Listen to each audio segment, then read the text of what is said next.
Hey guys, Didi here and welcome to my series Discover on Steam. In this series we will focus on games located in Steam's early access and greenlight sections. In this episode we will take a look at The Last Night Rogue Rider Edition by Toko Games. This game is an early access title and still in development.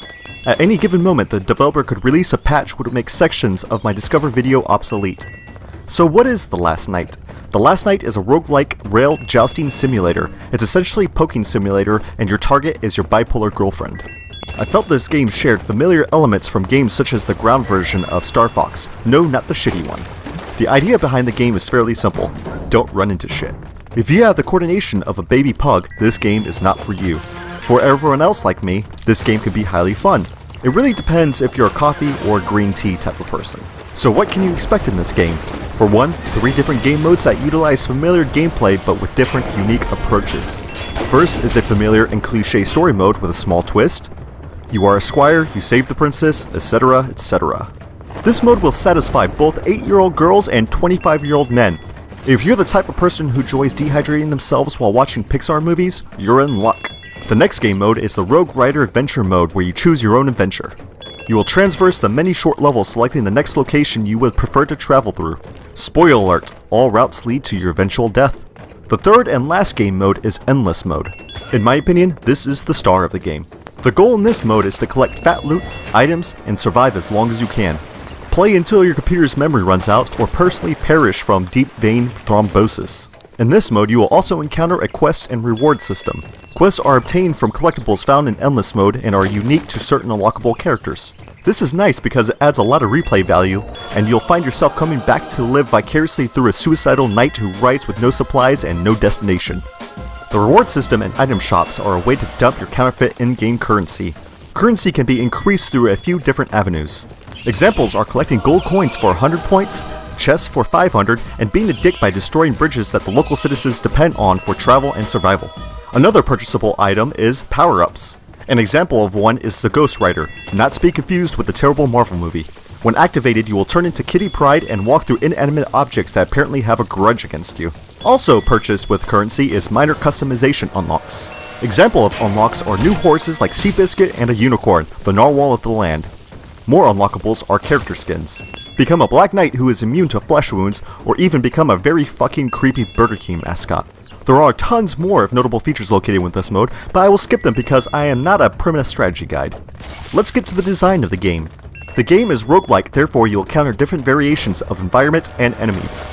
You will traverse environments that will make you wish you lived in Detroit instead of this bloody horrible place.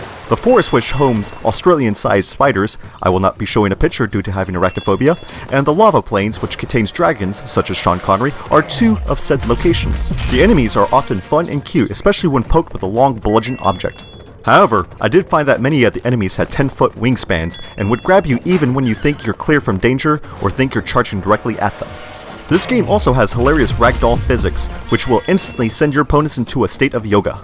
If you hit an enemy hard enough, you may knock them into the somewhat breakable environment. Also, when traversing the levels, you may run into a dynamic weather system, such as snow, in which each flake is unique and shares a familiar life story with its peers. If you're interested, another feature which is stated on the Last Night Steam page is randomly generated hats. When playing the game, you have 2 choices when it comes to controlling your avatar: the mouse and keyboard, and the controller. This game is not an FPS and I prefer not developing carpal tunnel at my age, so my preference lies with the gamepad. I would like to mention that on the controller I prefer using the D-pad because I found it easier to control your primitively brained mode of transportation. There are 3 key controls: leaping, activating your power-up, and erecting your jousting stick to the front. Death in this game is achieved by driving like a 15-year-old racing in Formula 1 just after receiving their learner's permit. Clipping the edges of your environment will kill you, but the game will remind you how much you suck. When playing the game for the first time, I found the camera angle and distance blur slightly distracting, but after playing for 5 minutes, all of these issues ceased. Other than a behind-the-back camera angle, you will be able to unlock a first-person view. You'll be familiar with this angle if you've seen Cloverfield. And also a top-down view. This will be a popular feature for members of the CIA surveillance team. The sounds in this game are well placed. Like most great soundtracks, you will not have the urge to gouge your own ears upon many hours of listening to the music. The natural sounds are also believable, which is hard to fuck up. Anyone with an IQ above Snooki will understand that horses go neigh and not vroom. The interface in this game is not complex, because the game is not complex. The UI is easy to see, unlike your grandmother's Internet Explorer. I did, however, find the menu slightly difficult to navigate with the controller. I found myself switching to the mouse to relieve some of this annoyance. Now for some final thoughts. The Last Night is extremely easy to pick up and get into. My plethora of fun was at an all-time high when playing this title. Like I mentioned before, this game is still in development and there are modifications I would like to see added or altered. First is the menu. The menu feels a little clunky in my opinion, and some easy UI alterations would make this portion of the game feel cleaner. When choosing a skin, I would like to see the character, horse, and jousting apparatus rotate separately in the slot machine-like selection screen. After playing the game for some time, I began to feel extremely familiar with the reused tiles. A few more designs in each setting would help make this game feel more random. When jousting, although I felt like I was within range of clotheslining some of the enemies with the tip of my spear, I would be dismounted by an enemy's invisible Dr. Octopus arms.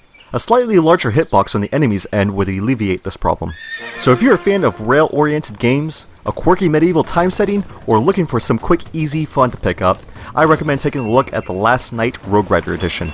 Thank you for watching this video. This has been The Deity, and see you on the next episode of Discover on Steam.